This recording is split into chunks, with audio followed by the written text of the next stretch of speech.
Algebra 2 7.9c, we're going to find conjugates of complex numbers, and I have a theorem for you.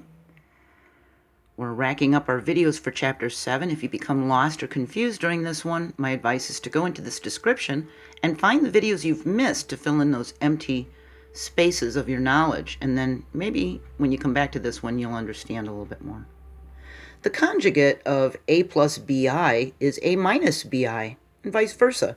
The conjugate of a minus bi is a plus bi. They mirror each other across the real axis.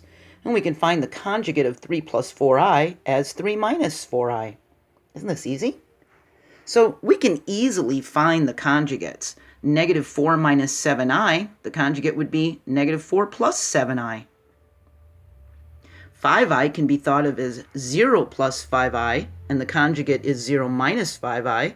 So when you see 5i, its conjugate is minus 5i, negative 5i. For 6, it's the same as 6 plus 0i, whose conjugate is 6 minus 0i. So the conjugate of 6 is 6. It didn't change, did it? All right, here's the theorem. The product of a non-zero complex number, a plus bi, and its conjugate, a minus bi, is the positive real number, a squared plus b squared. So take a look at this. We can multiply 5 plus 7i times 5 minus 7i, and it's 5 squared minus 7i squared. If we were to have FOILed this, we would have gotten 25 minus 35i plus 35i minus 49i squared, and this negative 35i, positive 35i would have canceled each other out as zero pairs, so we would have just had 25 minus 49i squared, and that I squared equals negative 1, doesn't it? So negative 49 times a negative 1 is a positive 49. We get a 74. Now, we could have FOILed it and done that, but we also could look at this and say, oh, 5 plus 7i times 5 minus 7i, that's 5 squared minus 7i squared.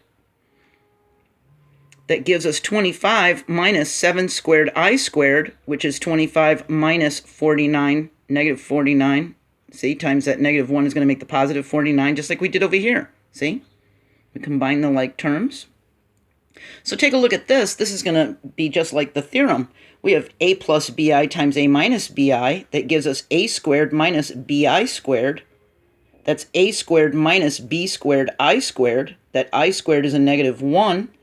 And if we multiply this negative b squared to the negative 1, we get a positive b squared. There's our a squared plus b squared, just like it said in the theorem. See? A plus bi and its conjugate, a minus bi, is the positive real number, a squared plus b squared. See? And complex numbers help us factor a sum of squares. X squared plus 49 is equal to x plus 7i times x minus 7i. See? All right, our next video is 7.9d. We're going to do division and reciprocals of complex numbers. I'm going to add this video to the Algebra 2 playlist. And actually, if you check my Algebra 2 playlist, there is a link in this video's description. There's actually videos that don't have their information yet, but they're just posted early. And I haven't taken out the shakiness, I haven't edited them. But if you really want to see videos that are more farther along than the ones I'm publishing, there are unpublished video links in the Algebra 2 playlist that I just haven't edited yet. The Chapter 11 playlist from Algebra 1 from last year talks about radical expressions and equations. And there's going to be links to the 8 previous videos where we talked about imaginary numbers, all in this video's description. You can just go there and click on them and watch them real quick and catch up to what you've missed. All right? And I hope everyone's doing great. I'm really proud of you for watching videos on YouTube. That means you're helping yourself, and that's a good thing. That's a sign of a success. I'll see you next video. Bye.